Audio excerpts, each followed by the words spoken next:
hoje eu tenho o prazer de receber no Vida na Empresa uma convidada que vive e respira comunicação, que é a Débora Brum. Ela é formada em fonoaudiologia e atua como consultora empresarial, palestrante, e há muitos anos a Débora compõe a sua carreira com foco em comunicação assertiva, voz e também esse impacto nas empresas e nas pessoas. O seu trabalho já abrange treinamentos, palestras, mentorias voltadas para pessoas que falam, se conectam e influenciam dentro e fora das empresas. Débora, é uma honra te ter aqui comigo no Vida na Empresa. Eu estou muito feliz, adorei o convite. Muito obrigada. E é muito bom esse assunto, né? A comunicação e como a gente precisa, tanto para a nossa vida pessoal, como também para a nossa vida profissional. E eu conheci a Débora, gente, olha, acho que há mais de 10 anos. Com certeza, há uns 13 anos, eu acho. Por aí. E conheci a Débora, né, a gente tinha amigos em comuns e éramos amigas também, e aí eu fiz um treinamento com ela e até hoje, né, eu me lembro muito de alguns exercícios, porque teus treinamentos são bem práticos, né, alguns exercícios de entonação da voz, né, eu lembro que lá nessa época eu ficava com um pouco de vergonha e receio, como é que eu vou me comunicar, né, eu tenho que falar com homens mais velhos, né, muitas vezes em alguma entidade do setor, o setor que eu trabalho é o transporte, então né, quase só homens, então foi um desafio muito grande para mim, e tu me ajudou muito nessa caminhada até aqui. Que bom, fico muito feliz.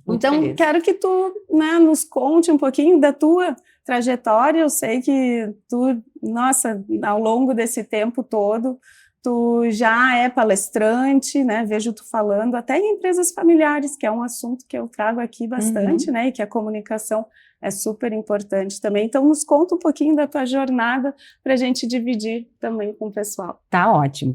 Então, eu me formei em fonoaudiologia 26 anos atrás.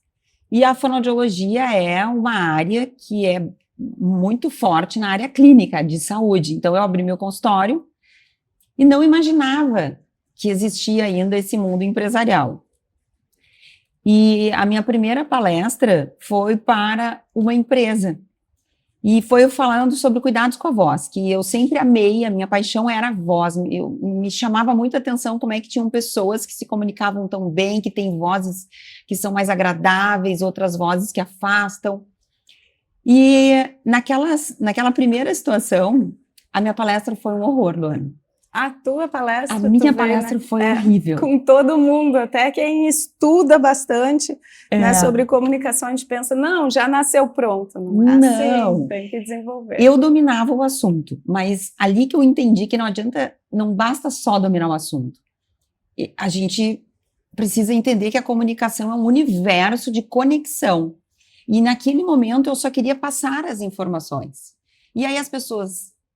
metade estava dormindo, as outras estavam conversando, e a experiência foi ruim para mim, mas mesmo assim eu fiquei encucada. O que será que as pessoas que falam bem fazem para manter a atenção do público? Aí a minha mãe me convidou para fazer um curso de oratória com ela, eu aceitei. E aí que o mundo se abriu da comunicação, que eu entendi que a voz é um elemento, é um detalhe, que a comunicação é muito mais ampla. E no consultório, as pessoas, elas falam, todas falam, mas muitas não se comunicam. E aí que eu entendi que o meu papel seria muito maior, o impacto muito maior, se eu ensinasse as pessoas a se comunicarem bem. Então, no curso de oratória, eu aprendi muitas técnicas, muitas estratégias, eu me apaixonei, eu me encantei. Ali eu entendi que comunicação é poder mesmo. E logo depois eu tive a oportunidade de dar uma outra palestra sobre o mesmo assunto, só que numa outra empresa. E foi ótimo, eu apliquei todas as técnicas e deu muito certo. Mesmo conteúdo. Só que eu já estava com uma visão diferente, porque eu tinha aprendido as técnicas e tinha percebido os meus erros. Então, o autoconhecimento foi um fator chave para essa virada e para ter um bom resultado. E daquele momento em diante, eu realmente me apaixonei pela comunicação, que é a conexão com as pessoas, a conexão verdadeira, E aí fui fazer especialização em voz lá em São Paulo. Aí descobri que as empresas precisavam muito. Comecei vendendo treinamento para call center. E porque o operador de telemarketing, eles falam geralmente de uma forma mais robotizada, com aquela voz monótona. E aí a fonoaudiologia vem para trazer mais naturalidade, para gerar mais interação. E ali que começou, então, são 20 anos que eu me dedico especialmente nas empresas.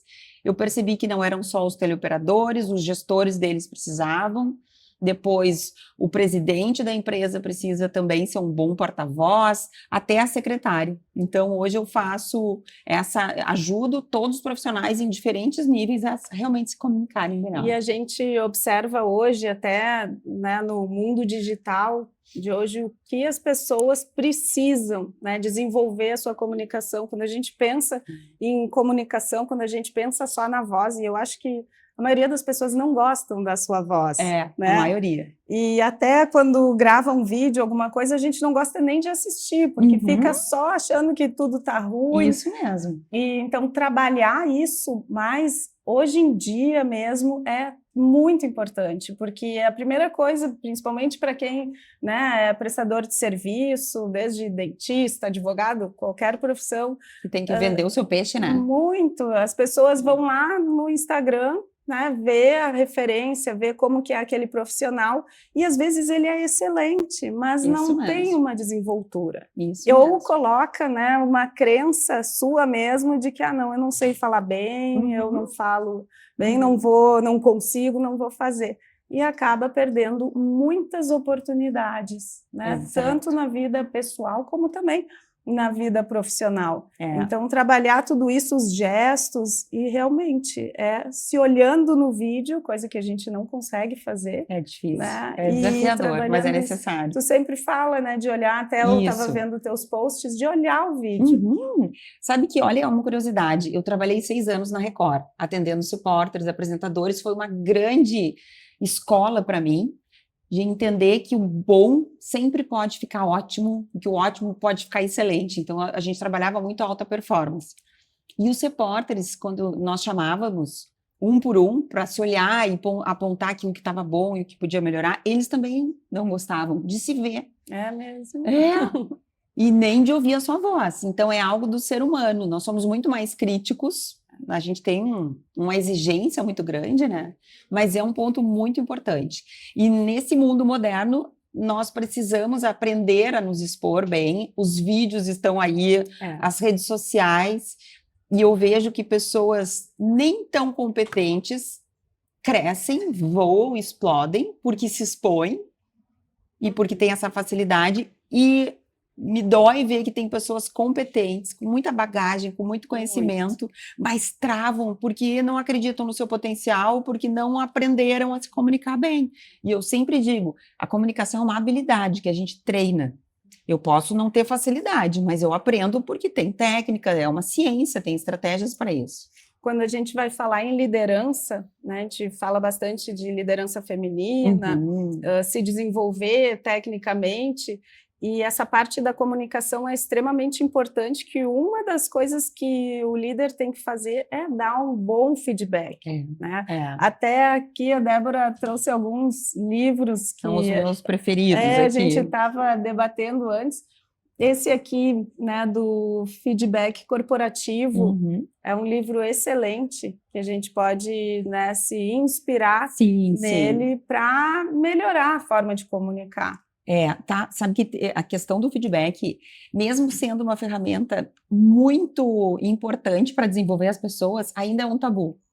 Eu vejo que a maioria dos líderes tem receio, foge de conversas difíceis, que é um outro livro que eu gosto muito. Feedback é um tipo de conversa difícil se ele for um feedback negativo, para corrigir uma atitude, né? E muitas vezes eu vejo que as pessoas chegam, né, num feedback meio... tem algum problema, senta ali e já vai falando. Despeja. Isso. Gente, existe técnica. Tu tem um roteirinho, né? Tu falar uns pontos positivos, né? Depois um ponto negativo. Existem coisas que tu pode usar num feedback que vai amenizar muito mais.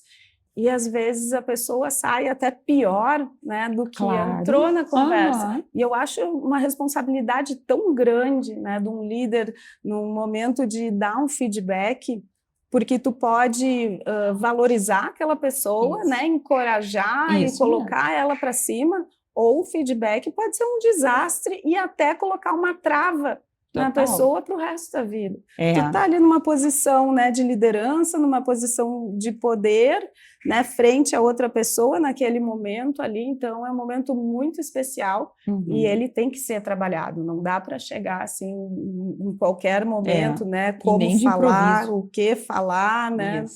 Isso mesmo, tem preparo, tem técnica para isso, e é um diálogo. Então, o primeiro problema que eu vejo nos líderes é que eles colocam o feedback assim de uma forma única, unidirecional.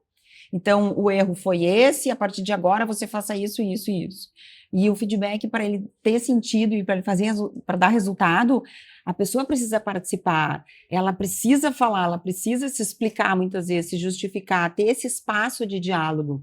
Então, primeiro, a dica aí para quem quer aprender a dar um feedback assertivo é fazer a pessoa também ter a oportunidade de explicar o que aconteceu.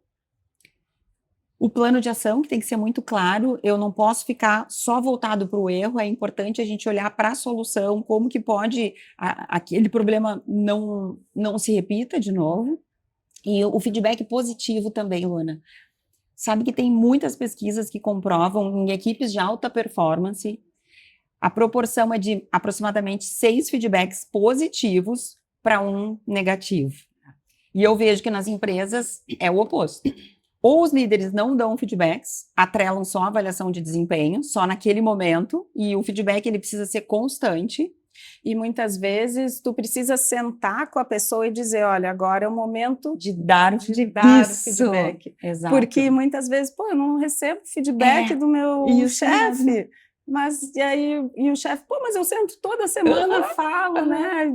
Coloco o que precisa melhorar, o que tá bom, e ele diz que não recebe feedback. Aí entra naquela uma frase que eu sempre falo: o óbvio tem que ser dito. Exato.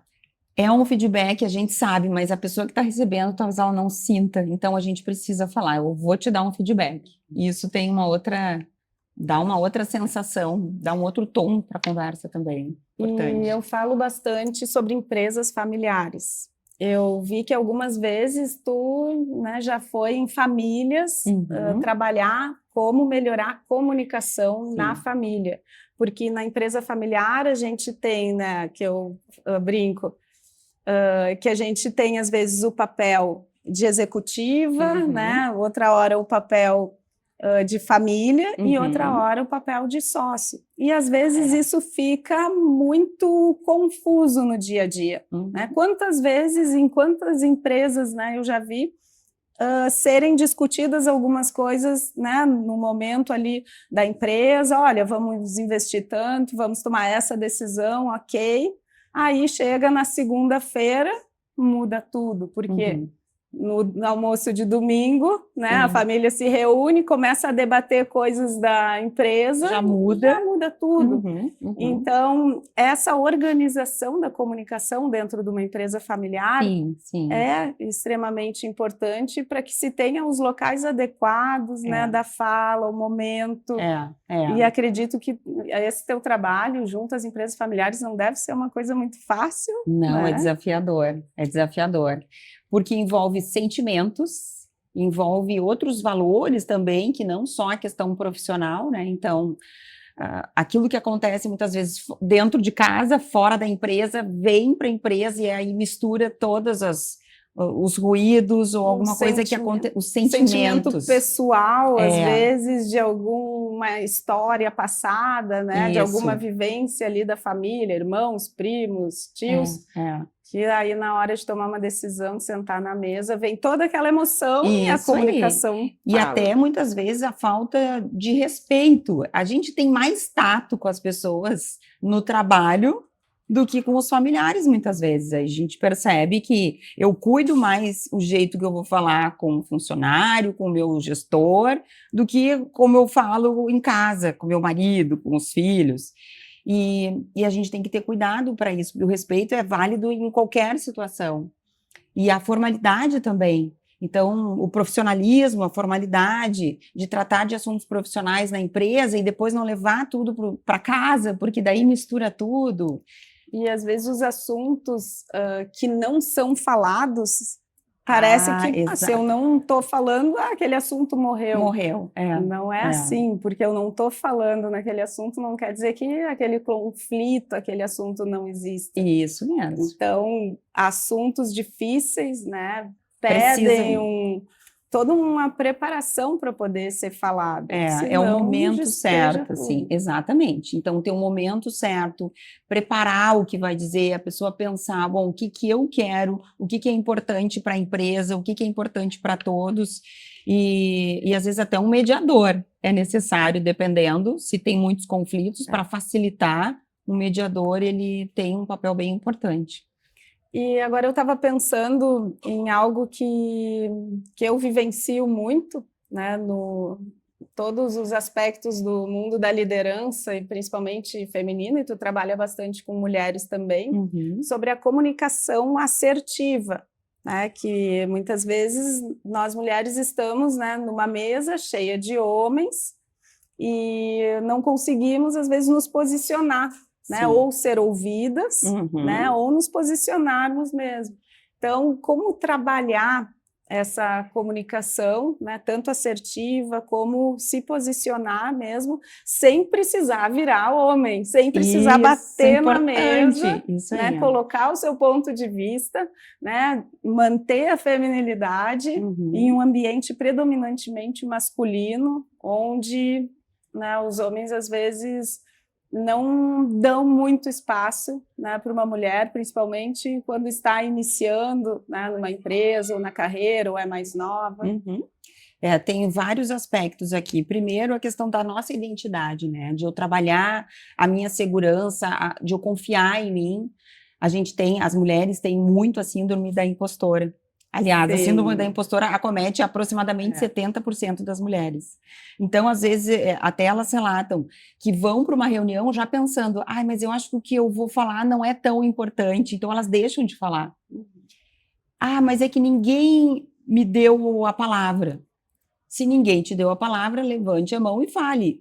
Eu tenho algo a acrescentar. Eu tenho algo bem importante que eu gostaria de compartilhar com vocês. E às vezes já começa assim pedindo desculpa. Isso. Desculpa, só uma palavrinha. Isso, e aí bota o diminutivo, é bem assim. Eu tenho só uma coisinha para falar, para acrescentar. Então, para a gente se posicionar bem, cuidar as palavras, evitar as palavras no diminutivo, o acho que desvaloriza muito, então se posicionar bem, ter bons argumentos.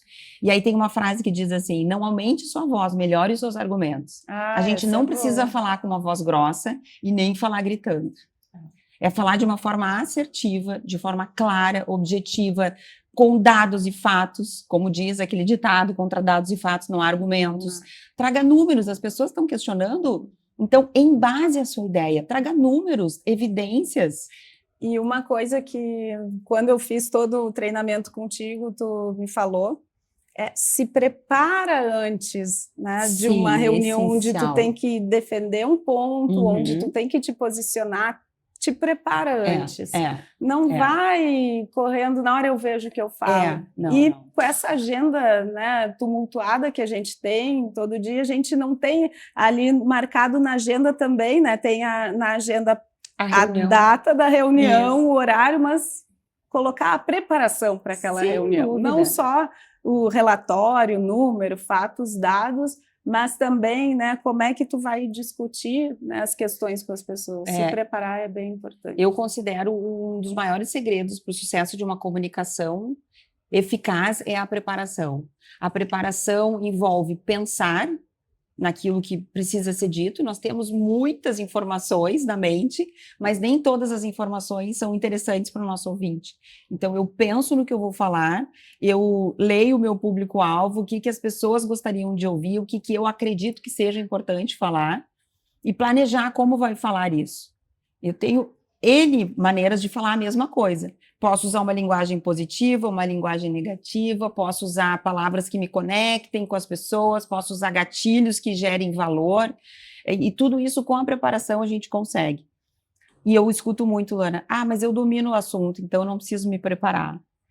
Se fosse só isso, não teria um professor ruim na faculdade. Mas a gente sabe que dominar o assunto não garante uma boa comunicação se eu não tiver clareza didática, se eu não for objetiva, se eu não souber conectar com exemplos que façam sentido para o outro. Então, não é só uma questão de domínio do assunto.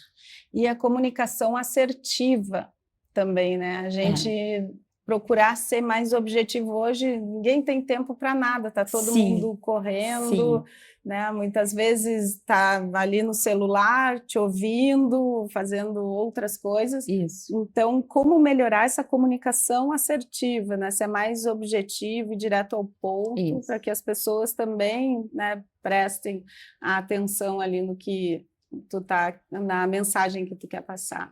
Até a Débora tem esse livro, né, Comunicação Assertiva, que eu já li diversas vezes, eu seguido, ele já está todo marcado e escrito aqui, porque eu utilizo bastante, já fiz alguns posts também com as dicas, e ele é super prático, muito bom. Então, Luana, eu até compartilho no livro uma fórmula, que eu chamo da fórmula da eficiência e da eficácia, porque ela realmente traz mais eficiência e eficácia, que é a fórmula do ser. Então, gravem, vocês que estão nos assistindo, gravem. A comunicação tem que ser sucinta, específica e relevante. São 3 elementos que precisam estar presentes na nossa comunicação. Por que sucinto? Porque as pessoas hoje estão com o tempo cada vez menor para nos escutar. A nossa atenção está cada vez menor, a nossa paciência, a gente está vivendo no mundo da ansiedade. E um outro fator que também precisamos falar é a comunicação online. As reuniões online. Sim. Então, a gente percebe claramente quando tem alguém do outro lado, só pelos olhinhos ali, a pessoa está presente, mas ela está respondendo o e-mail, ela está com 5 telas abertas. Então, como que a nossa comunicação pode ser alvo da atenção? Se nós formos sucintos, vai direto ao ponto, evita frases longas. Isso é bom. Porque aí a pessoa vai abrindo um detalhe e aí ela abre mais uma informação e se perde. O prolixo vai para o lixo.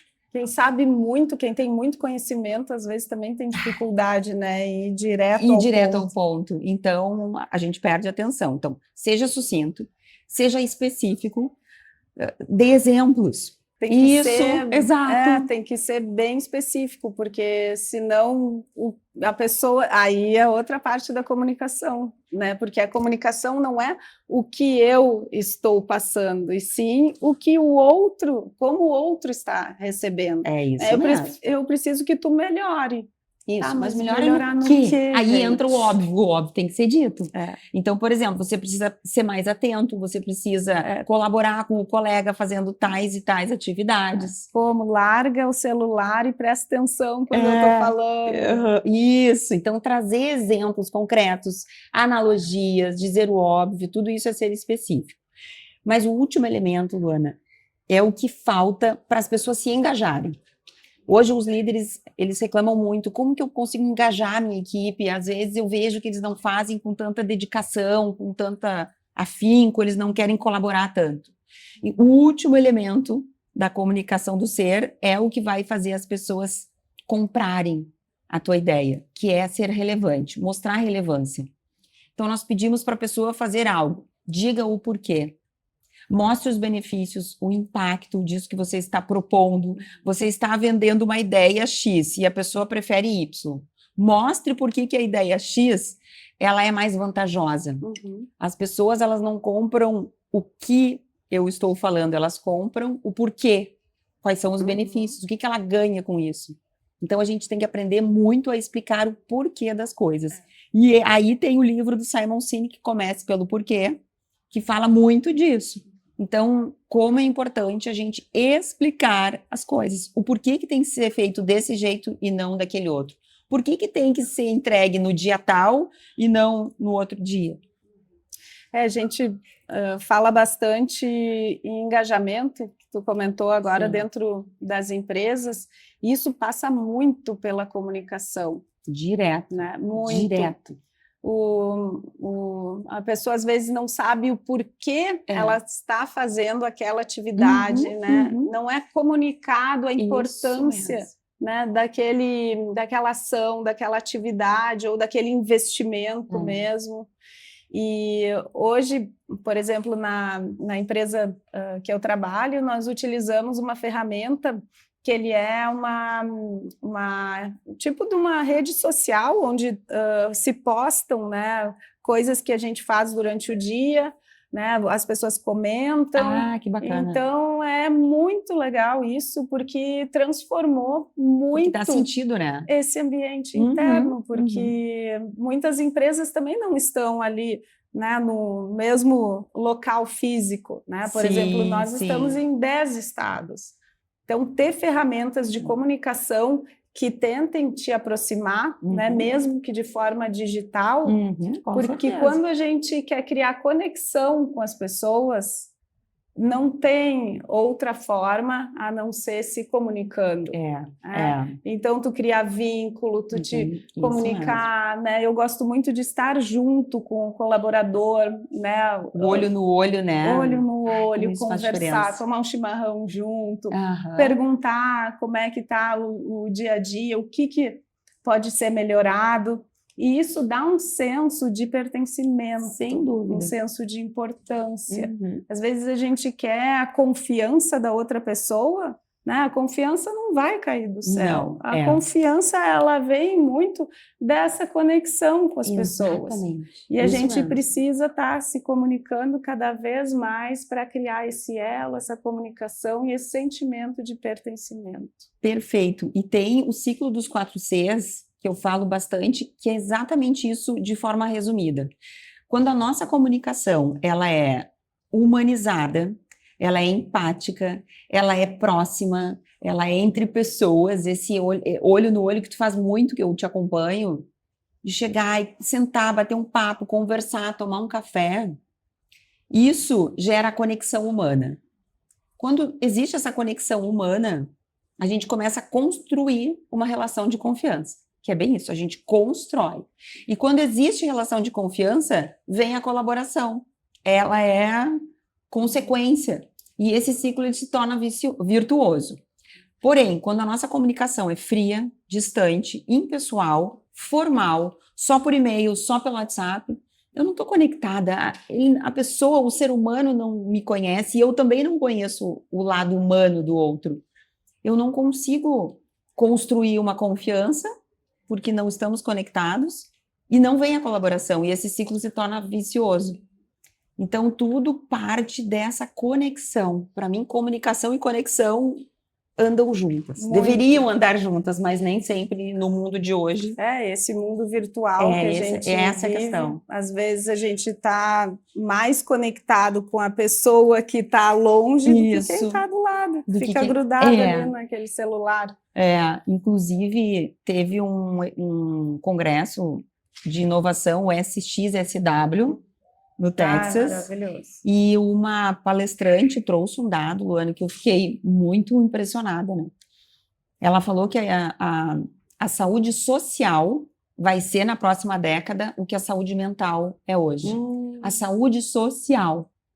E a Organização Mundial da Saúde já considera a solidão uma epidemia global.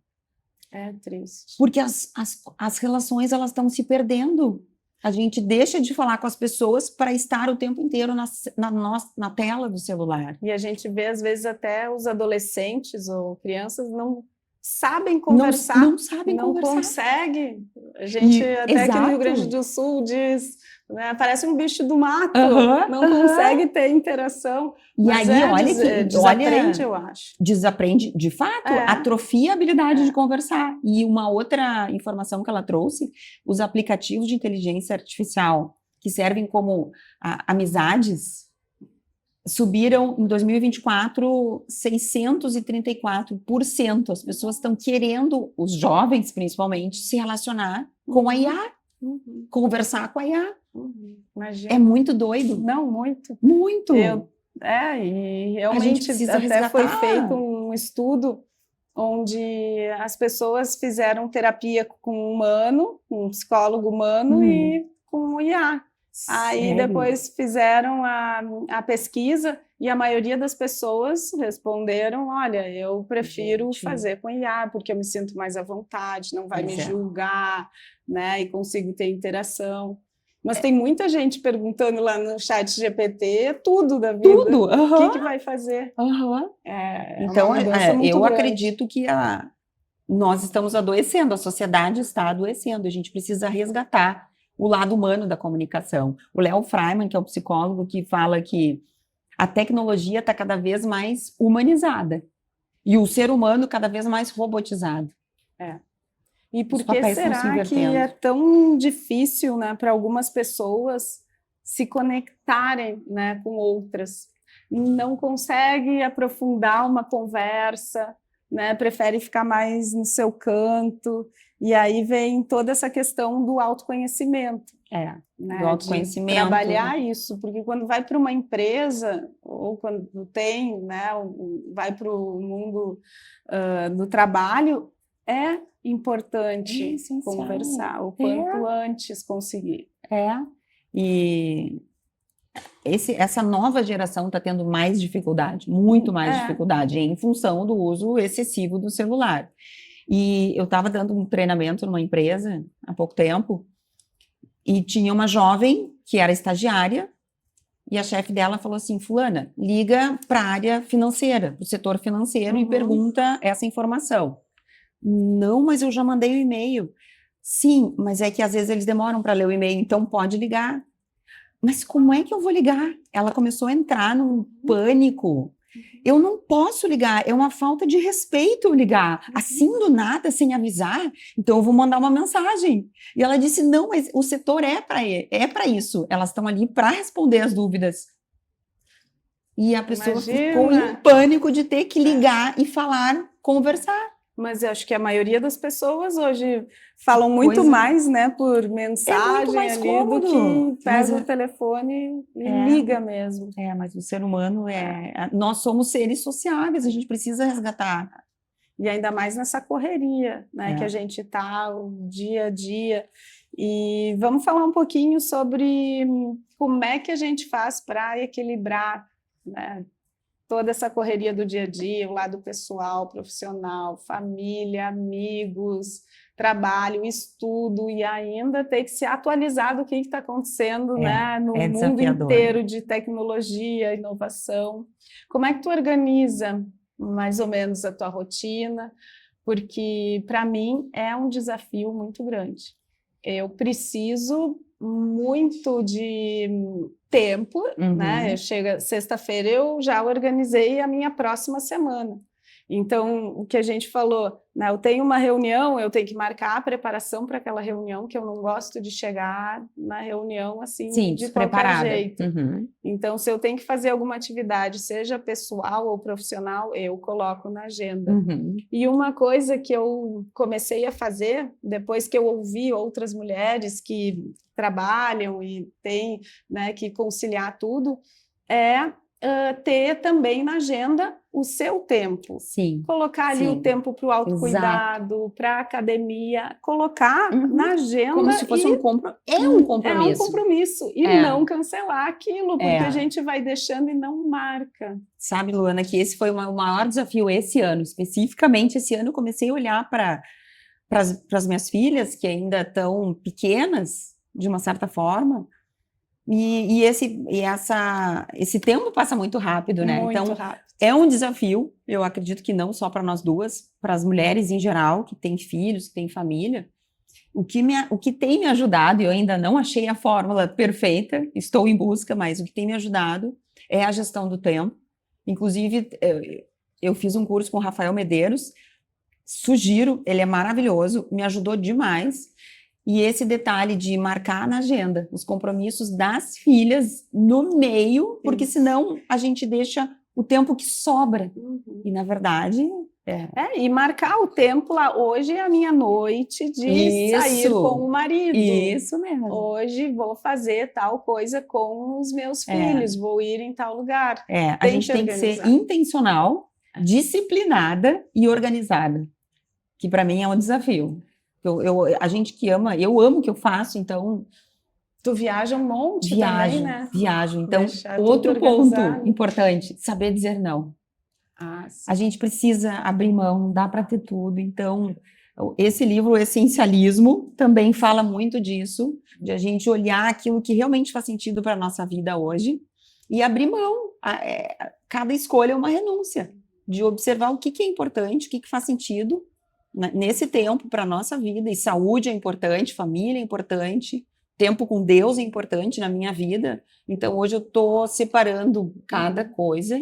Às vezes tem semanas que não dá, embola tudo, mas aí na outra semana a gente recomeça, né? E busca o equilíbrio. Acho que isso é a vida inteira, né? A gente fazer essa organização toda, porque não é fácil. Não E é fácil. A gente precisa, né, da espiritualidade, precisa, né, do autocuidado, precisa do esporte. Das amizades. Das amizades. Então, quando a gente começa a cair, porque eu acredito que a nossa felicidade tem que andar, né, tudo isso um equilíbrio, junto. Né? A gente abrir mão de coisas importantes para a gente, né? Em algum momento da vida, a gente tem que priorizar lá, quando né, nascem os filhos, tem toda uma necessidade fisiológica, tem que estar junto, a carreira vai ficar em segundo plano. Né? Fazer tudo junto é muito difícil, a gente consegue fazer bem feito uma coisa, depois a outra, mas a gente tem que ter essa habilidade de conseguir conciliar, né, as coisas. Caiu um pouco, caiu. Tudo não bem, vai ficar se culpando. E se perdoa também, né? Que tem que estar tudo sempre nota 10, não deu para fazer o treino 3 vezes por semana, fiz uma. Ok, põe na agenda semana que vem, te organiza, faz 4 vezes. Né? E acho que muito esse autoconhecimento e da gente estar levando mais a vida mais leve, porque senão fica muito pesado e isso acaba drenando a nossa energia, a gente chega no final do dia lá acabada, e aí começa, né, a dificultar as relações pessoais, porque quando a gente está mal na família, o resto, né, a gente não consegue. Não dá para separar. E o restante, quando não está muito bem, né, mas a família está bem, isso aí é a base, nossa, né? Força. É a base, a nossa força. Exatamente.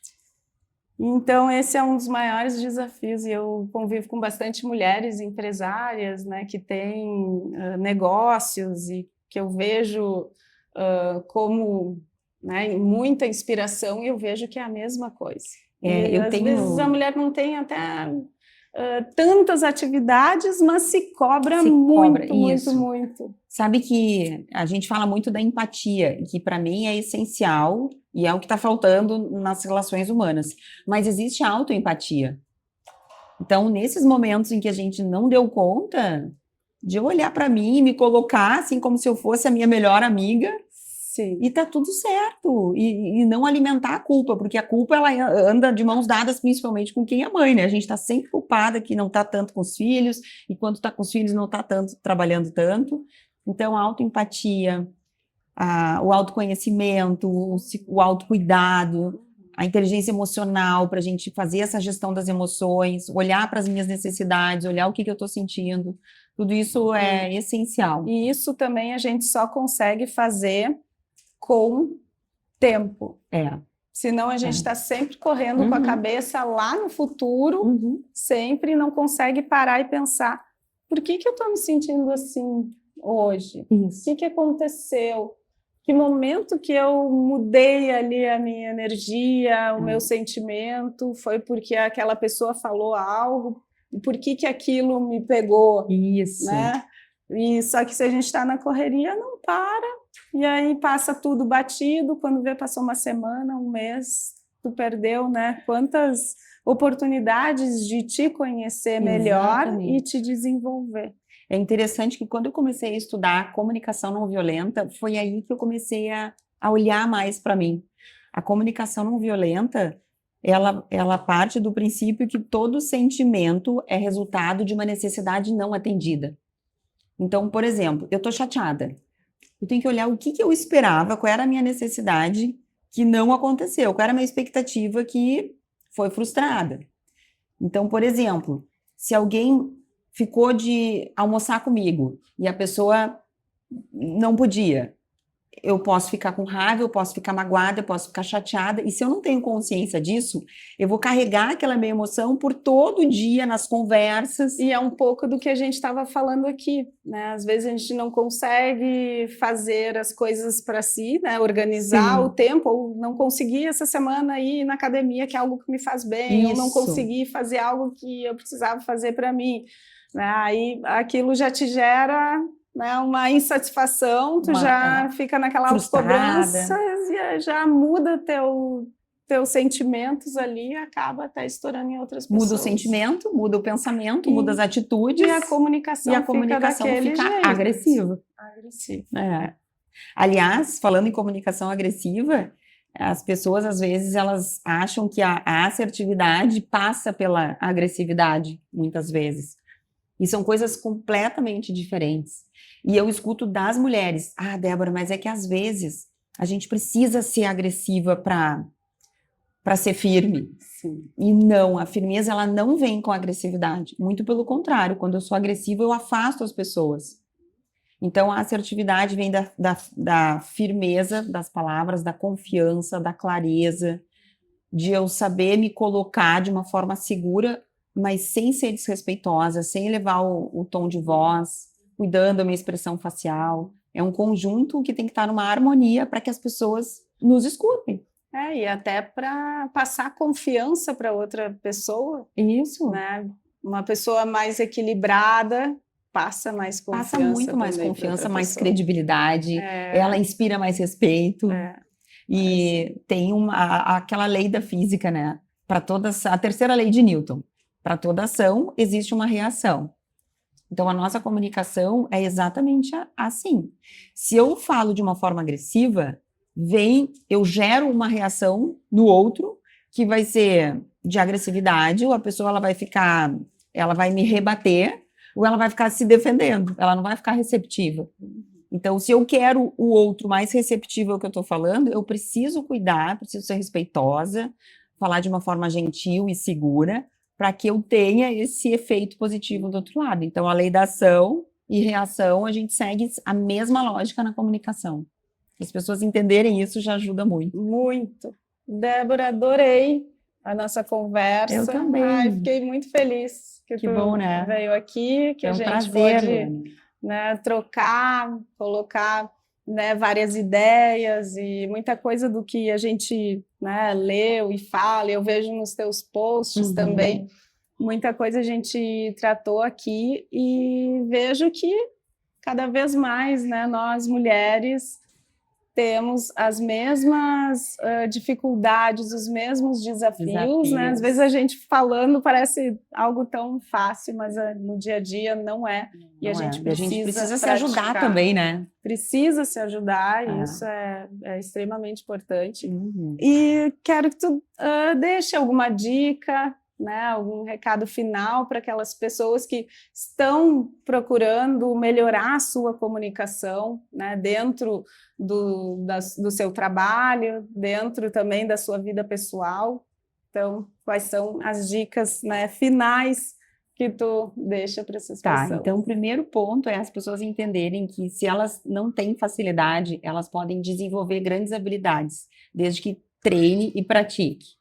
Então, se você acha que você não nasceu para falar bem, que não tem esse dom, não é uma questão de dom. É técnica e se aprende. Não percam oportunidades, porque você acredita que não fala bem. Tudo é uma questão de treino. Então, esse é um ponto.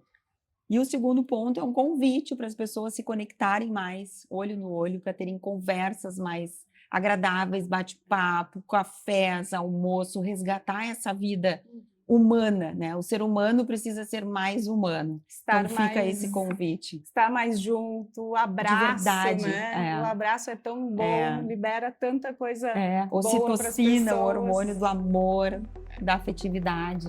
Então, por mais conversas como essa. Obrigada. Muito obrigada, adorei. Eu também, foi um prazer. Veio aqui. E quem está aqui com a gente, continue, né, nos acompanhando. E desejo, então, uma ótima semana. Um abraço a todos.